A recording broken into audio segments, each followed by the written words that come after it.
বন্ধুরা, গভীর রাতে একটা ছেলে ভয়ে চিৎকার করতে করতে তার মা বাবার রুমে এসে তাদেরকে ঘুম থেকে জাগানোর চেষ্টা করে। আসলে বন্ধুরা, সে যখন রাতের বেলা একা একা ঘুমাচ্ছিল তখন বাহির থেকে ভয়ানক কিছু আওয়াজ শুনতে পায়। আর আওয়াজ শোনার পরে সে যখন জানলা দিয়ে বাহিরে তাকায় তখন রহস্যময় ভয়ানক কিছু একটা দেখতে পায় এবং আশেপাশের কুকুরগুলোও ডাকতে শুরু করে দেয়। আর রহস্যময় এই ভয়ানক জিনিসটাকে দেখার পরে সাথে সাথে সে ভয় পেয়ে তার মা বাবাকে ডাকতে শুরু করে।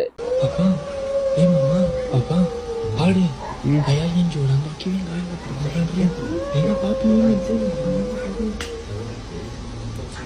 Uy, Dios mío, Señor.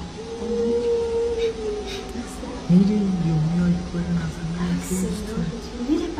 Papá, qué pasó. Miren eso, está aquí llorando, no sé, como que... Mire, es que está tarde, yo se lo escuché,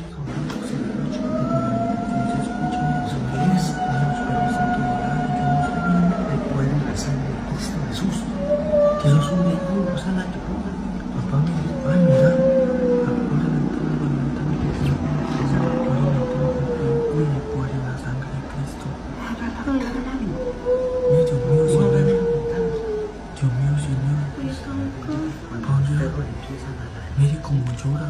¿Qué? Es un espíritu malo. Llame a la policía, papá. Llame a la policía. Mire, mire. Ay, escucha, está aquí, mira. Ay. Ay, Dios mío, Señor Jesús. Dios mío, Señor. তো বন্ধুরা, রাস্তার মাঝখানে রহস্যময় এই জিনিসটা কি ছিল? আপনাদের কি মনে হয়? অবশ্যই আপনাদের মতামতটি কমেন্টে জানিয়ে দিবেন।